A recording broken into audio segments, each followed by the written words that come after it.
Another concept that I want to introduce, which is very important in food microbiology, is called hurdle concept, or also known as barrier concept. So basically, what is this concept is all about is we want to prevent the microbial growth by using several factors. Those factors are categorized into two types: intrinsic and extrinsic factors. So this figure here really represents hurdle concept very well. Imagine that this cute guy here is the bacteria, and then we will put a lot of barriers for them to overcome. The more barrier that we put, the harder for the microbes to overcome it and grow. For example, each barrier represents, like this one, temperature, the second one, redox potential, the next one is water activity, and then the last one is pH. So the idea is that to introduce as much as barrier that we could to prevent microbial growth. Now we know that the goal of hurdle concept is to prevent microbial growth. Now I want you to think a little bit and try to tie it with what we have learned just now about microbial growth curve. How do you think the trend of growth will look like when we apply hurdle concept? So here is a typical trend of microbial growth curve. So imagine if the microorganism growth will be prevented. How do you think it's gonna look like? So when we apply hurdle concept, the microbial growth curve will look like this. It starts with lag phase, and then it will remain that way because we prevent the microbe to grow.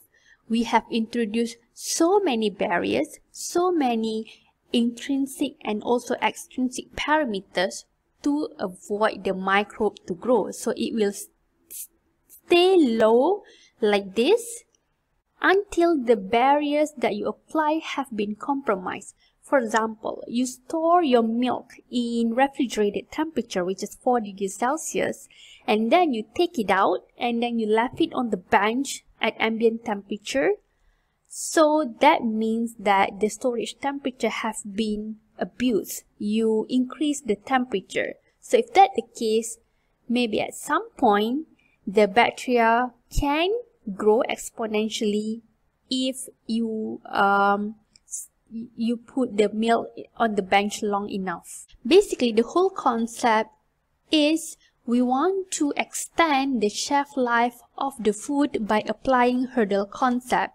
When we apply hurdle concept, we are actually extending the lag phase of the microbe so that it will not grow exponentially. So now we're going to go in detail what are the factors that can affect microbial growth. So first we're going to start with intrinsic factors. By definition, intrinsic or inherent factors are referring to the food composition itself. So basically, we want to inhibit the microbe by using a natural method. Some of the list of intrinsic factors include the water activity of the food, whether the food is considered high water activity or low water activity, the nutrient content of the food, whether the food has high carbohydrate or high lipid or high protein, the pH of the food, whether it is basic or acidic, redox potential, biological structures, and constituent, basically referring to is there any physical barrier that can prevent microbes to enter the food, and also last but not least, competitive microflora, the natural microbes that are present in the food. The first intrinsic factor that we want to touch upon is water activity. Water activity refers to the amount of free water in food for microbial growth. Basically, this is the critical parameter that we can use for determining product shelf life. By definition, water activity is vapor pressure of the food itself over vapor pressure of pure water at identical conditions. The keyword here at identical condition, and usually it refers to at the same temperature. So for example, if it's different temperature, then the water activity of the same food can be different. Water activity of pure water is equal to 1. For food preservation purposes, water activity can be manipulated in the addition of salt or sugar. Why? Because salt or sugar can bind with that water, so that water will not be available for microbes to be used for their growth. These are some of the different types of bacteria that are classified based on its resistance to certain conditions. So the first one is halophilic, which is bacteria that can tolerate high concentration of salt. For example, Staphylococcus aureus. For bacteria that can tolerate dry condition, meaning it can thrive in a very dry condition, it's called xerophilic. For osmophilic, basically bacteria that love high concentration of sugar. They can live with high concentration of sugar. For example, like fruit jam. Fruit jam has high in sugar, like honey also have high in sugar. So bacteria that can live in such condition is called osmophilic. If you can see here the word philic basically literally mean loving. They like this kind of condition. This table basically summarizes what are the typical water activity range for the foods listed here. So let's take a look at it one by one. So for highly perishable fresh food like vegetable, fruits, meat, fish and milk, the water activity usually higher than 0.91, which basically means that this type of food are high water activity food. Because these food are perishable, it's easily spoiled. It makes sense because most spoilage bacteria prefer water activity higher than 0.91 to grow, because there's a lot more water that can be used by them for growth.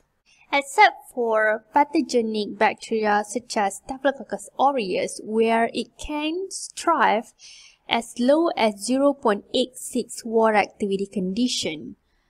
Why? Well, like I mentioned before, Staphylococcus aureus can thrive at high salt condition. It like high salt condition. We know that salt can bind the available water so that the water activity of the food in general will be reduced. To prevent spoilage microorganisms to grow in highly perishable food, this is why perishable food will be dried to reduce the water activity. That way, most spoilage microorganisms will not grow, and then the food can last longer. In general, bacteria require higher water activity condition for their growth as compared to yeast and mold. As water activity of the food reduce, represented by type of the food here, you can see that different kind of microbes can survive in such a low water activity environment. It starts with spoilage yeast, and then only osmophilic yeast can survive in such a very low water activity condition. The next intrinsic factor is pH. In general, yeast and mold or fungi can grow in a broader pH range than bacteria. Remember, bacteria only prefer almost neutral pH condition, 5 to 8 pH, for them to grow. This figure basically maps out several types of food based on its pH. Most food usually fall in almost neutral pH condition like fish, meat, milk, flour, vegetables, which makes that this type of food are perishable because most bacteria like almost neutral pH condition. For food that have alkaline conditions such as egg white, fermented shark, this food tend to be very bitter in taste, whereas for food that have a low pH, more acidic, the food tend to have a sour taste to it. Like I mentioned before, most vegetable has higher pH value as compared to fruits. However, there are some vegetables and fruits that are particularly of concern because they are considered low acid foods. The cutoff point to be considered as low acid food is higher than 4.6 pH. Why low acid food is such a concern is because this condition is favorable for a pathogenic, deadly microorganism called Clostridium botulinum to grow. Clostridium botulinum really prefer canned food because Clostridium botulinum is anaerobic microorganism. If it can survive sterilization process and it stay in canned food, it will most likely to grow because canned food provide anaerobic condition. If you remember last week, the figure I showed you about a bulging or swollen canned food, that actually a good indicator for a growth of Clostridium botulinum.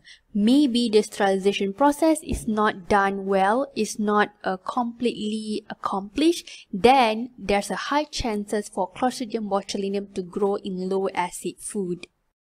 In order to use pH condition to inhibit microbial growth, we have to know that weak acid is more effective to inhibit microbial growth than strong acid. Weak acid also function best at acidic pH. Let's discover why is that the case. It is basically because strong acid will be completely dissociated when strong acid is incorporated with a solution that is more alkaline as compared to the strong acid. When it is completely dissociated, meaning that the acid will not be functioning anymore. Whereas for weak acid, it's only undergo partial dissociation, which means that at least half of the acid still remain intact, where this acid will cause injury to microbial cell, hence inhibit their growth. Another factor that can influence microbial growth is nutrient content of the food itself.